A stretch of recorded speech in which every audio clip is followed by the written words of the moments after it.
এই ব্যাচে আমরা শিখব অঙ্কের প্রত্যেকটা চ্যাপ্টারের একদম ফাউন্ডেশন ক্লাস, অর্থাৎ বেসিক থেকে। কোনো ছাত্রছাত্রী যদি পার্সেন্টেজ বা শতকরার এবিসিডিও না জানে, সেই লেভেল থেকে আমরা শুরু করব, যেন প্রত্যেকটা ছাত্রছাত্রী শিখতে পারে যে শতকরা কি বা পার্সেন্টেজ কি বা কিভাবে অঙ্কগুলো করা হয়। তো আজকে আমরা শুরু করব এর একদম বেসিক ক্লাস, কারণ এই বেসিক ক্লাসের পরেই আমরা পরবর্তী ক্লাস নিয়ে আসবো এর উপর কি কি প্রশ্ন হয়, আমরা বিভিন্ন টাইপ করব। তো আমরা যে শুরু করি এর বেসিক ক্লাস, দেখো একদম। তাহলে শতকরা, শতকরা বা পার্সেন্টেজ বা পার্সেন্টেজ পার্সেন্টেজ এই যে শতকরা শব্দটি দেখছো, প্রথম ওয়ার্ডটা দেখো শত বা শত, আমরা বলবো শত। এখানে দেখো পার্সেন্টেজ, এর মানে দেখো আমরা বলি শত মানে কি হয়, 100 বা 100 হয়। তাহলে শত মানে 100 বা 100। তাহলে আমার সংজ্ঞাটা হচ্ছে 100 এর মধ্যে তুমি কত পেয়েছো। তাহলে কি কথা বলো, তাহলে আমার এর সংজ্ঞা পাবো 100 এর মধ্যে কত নম্বর, এর মধ্যে কত নম্বর। তাহলে পার্সেন্টেজের সংজ্ঞা যদি বলি, আমরা বলবো 100 এর মধ্যে তুমি কত পেয়েছো, সেটাই তোমার কিন্তু কি বলো শতকরা বা পার্সেন্টেজের সংজ্ঞা। তো আমরা যদি দেখি একে আমরা একটু ভালোভাবে যদি আরো বিশ্লেষণ করি, যে ধরো একটা পরীক্ষা, সেই পরীক্ষা তোমার হয়েছে 100 নম্বরের মধ্যে এবং তুমি পেয়েছো কত 25 নম্বর।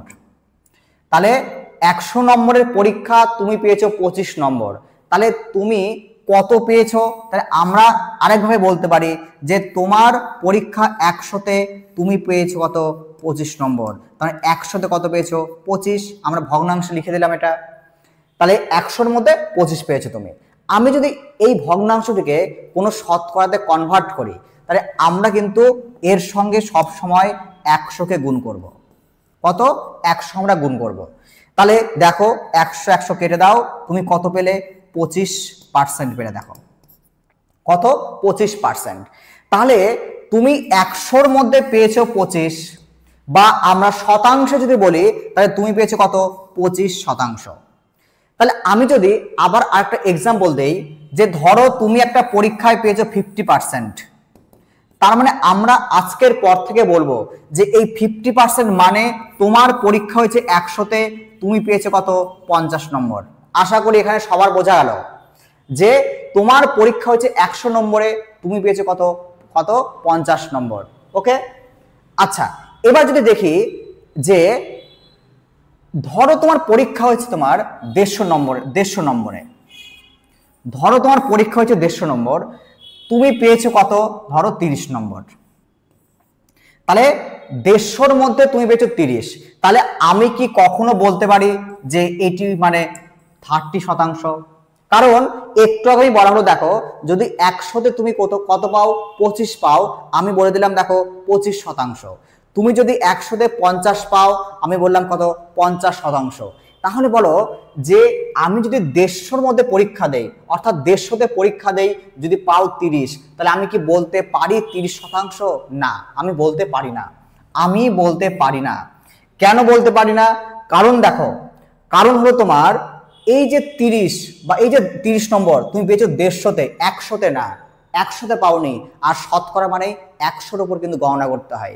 তাহলে আমরা এবার দেখো আমরা দেখব কিভাবে শতকরা থেকে ভগ্নাংশ এবং ভগ্নাংশ থেকে শতকরাতে কনভার্ট করতে হয়, কারণ এটি তোমাদের সবচেয়ে বেশি কাজে লাগবে যখন তোমরা অঙ্ক করতে যাবে। তখন শর্টকাট অঙ্ক করতে হলে এই প্রত্যেকটা শতাংশ থেকে ভগ্নাংশ, ভগ্নাংশ থেকে শতকরা তোমাকে জানতে কিন্তু হবেই। তাহলে আমরা শিখব কি করে কনভার্ট করতে হয়। তাহলে আমি লিখছি শতকরা, ধরো তাহলে শতকরা, শতকরা, এবং এখানে লিখছি আমি ভগ্নাংশ। কি বলো ভগ্নাংশ। আচ্ছা দেখো, যদি শতকরা থেকে ভগ্নাংশে যাও, তুমি যদি শতকরা থেকে ভগ্নাংশে যাও, তাহলে সব সময় মনে রাখবে আমি 100 দিয়ে ভাগ করব। তাহলে শতকরা থেকে ভগ্নাংশে যেতে হলে 100 দিয়ে ভাগ করব। আর ভগ্নাংশ থেকে শতকরা যদি আসতে চাও তোমাকে 100 দিয়ে গুণ করতে হবে। তাহলে বোঝা গেল শতকরা থেকে ভগ্নাংশে যেতে হলে 100 দিয়ে ভাগ করব, আর ভগ্নাংশ থেকে শতকরাতে আসতে হলে তোমাকে 100 দিয়ে গুণ করতে হবে। তাহলে আমরা দেখি এখানে আরো ভালোভাবে দেখি। তো এখানে দেখো, ধরো আমি একটা ভগ্নাংশ দিচ্ছি, ধরো যে একটা শতকরা, ধরো একটা শতকরা দিলাম, ধরো তোমার 10%, ধরো 10%। এই 10%কে ভগ্নাংশে কনভার্ট করতে, তাহলে আমরা কি করব, উপরে 10 লিখো, নিচে 100 দিয়ে ভাগ করে দাও, তাহলে 0 0 কেটে দাও, হলো কত 1/10। তার মানে আজকের পর মনে রাখবে 10% মানেই কত 1/10 হয়। আবার যদি দেখি যে ধরো তোমার 20%, 20%, তার মানে কত হলো, উপরে 20 লিখো, নিচে 100 লিখো, তাহলে কেটে দাও, কত হলো 5, তাহলে কত লিখবে তুমি 1/5। অর্থাৎ আজকের পর মনে রাখবে 20% মানে কত হয় 1/5 হয়।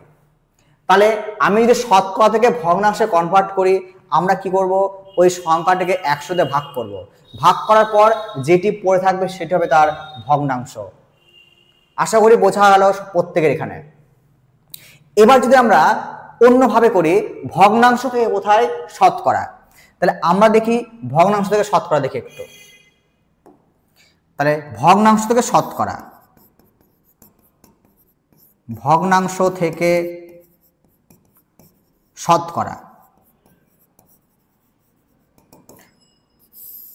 তাহলে ধরো তোমার কাছে একটা ভগ্নাংশ, ধরো 1/4, 1/4। তো এই 1/4 কে তুমি শতকরাতে কনভার্ট করবে কি করে, তাহলে আমি লিখেছি কি দেখো, ভগ্নাংশ থেকে শতকরাতে আসতে হলে 100 দিয়ে গুণ করতে হবে, তাহলে তুমি এখানে 100 দিয়ে গুণ করে দাও, কত হলো দেখো, কেটে দাও 25, কত হলো 25%। তাহলে 1/4 কে তুমি যদি 100 দিয়ে গুণ করে দাও, তুমি শতকরায় কনভার্ট করতে পারবে, তাহলে কত হলো 25%।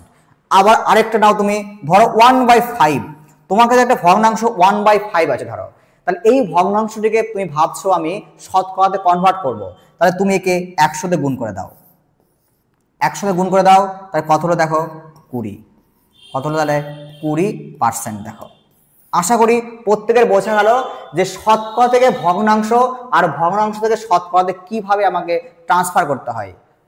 আচ্ছা, এই জায়গাটা শেখার পর তোমাদের একটা লিস্ট জানতে হবে, অর্থাৎ এই শতকরার ভগ্নাংশ কত হয়, এই ভগ্নাংশের শতকরা কত হয়, তোমাকে কিন্তু জানতে হবে, মাথায় একদম ঢুকে রাখতে হবে, বা আমরা অঙ্কের মাধ্যমে ধীরে ধীরে একদম মুখস্থ করে রাখবো।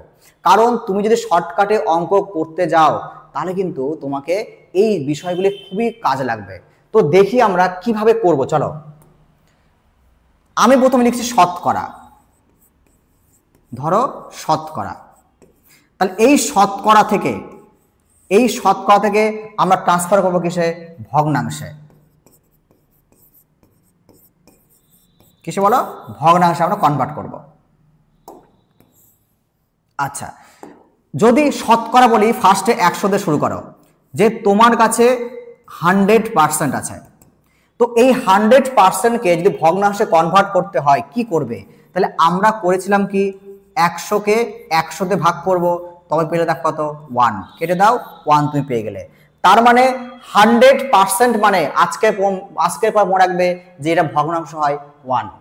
যদি আমরা এর অর্ধেক করে দেখো, এর অর্ধেক করে দাও, 100 অর্ধেক করে দাও, তাহলে 100 অর্ধেক কত হয়, 50% হয়, 50%।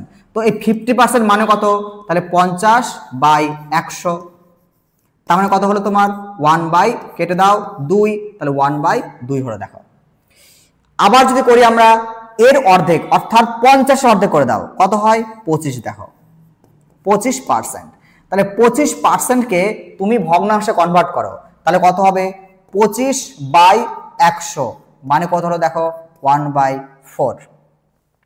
তাহলে তুমি একটা জিনিস দেখো, যে যদি 100কে আমরা বারবার অর্ধেক করি, অর্থাৎ 100 অর্ধেক 50, 50 অর্ধেক 125, তুমি দেখো একটা জিনিস দেখো, আমি যখনই একে অর্ধেক করছি, এটাও দেখো অর্ধেক, আমি যখন 50কে অর্ধেক করছি, আবার দেখো হাফও দেখো অর্ধেক। তাহলে আমাকে কিন্তু বারবার এই জিনিসগুলো লেখার প্রয়োজন নেই, আমি শিখে নেওয়ার পর আমি শুধু মনে রাখবো যে 100% মানে 1 হয়, 50% মানে হাফ হয়, 25% মানে তার অর্ধেক কত হলো 1/4। তাহলে 25-এর অর্ধেক কত হয়? তাহলে আমরা দেখি 25-এর অর্ধেক কত। তাহলে 25-এর অর্ধেক হয় মনে রাখবে কত, 12.5%, বা একে আমরা লিখবো 12.5। একে আর কনভার্ট না করে আমরা কি করব দেখো, এর অর্ধেক এটা, তার মানে 1/4 অর্ধেক কত হয়? তাহলে 1/8। তাহলে এখানে 1, এখানে হাফ, এখানে 1/4, এখানে কত 1/8। এবার যদি আমরা 12.5-কে আবার আমরা হাফ করি, আমরা 12.5-কে আবার যদি হাফ করে দেখবো আমরা, তাহলে এখানে কত হয় দেখো, 6×1/4, 6×1/4 আসবে। তাহলে এত পার্সেন্টেজ, এই মানে কত হচ্ছে তোমার 25, 6.66, কত 6 পয়েন্ট,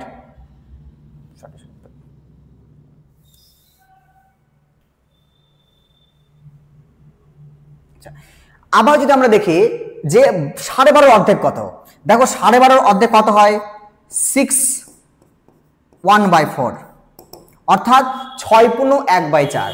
তো এর মানে হয় তোমার 6.25%। দেখো তাহলে এটার অর্ধেক, তাহলে 12.5 অর্ধেক যদি আমার 6×1/4 হয়, তাহলে 1/8 অর্ধেক কত হবে, 1/16, 1/16। তাহলে এই সিরিজটা তোমাকে ভালো করে মনে রাখতে হবে যে 100% মানে 1, 50% মানে তার অর্ধেক হাফ, 25% মানে তার অর্ধেক 1/4, 12.5% মানে কত, তার অর্ধেক 1/8, আর 6.1/4% বা 6.25 মানে কত হলো, তার অর্ধেক 1/16। এবার এখানে আমরা 12.5 এবং 6.1/4-এরও কিছু আমরা শতকরা দেখব।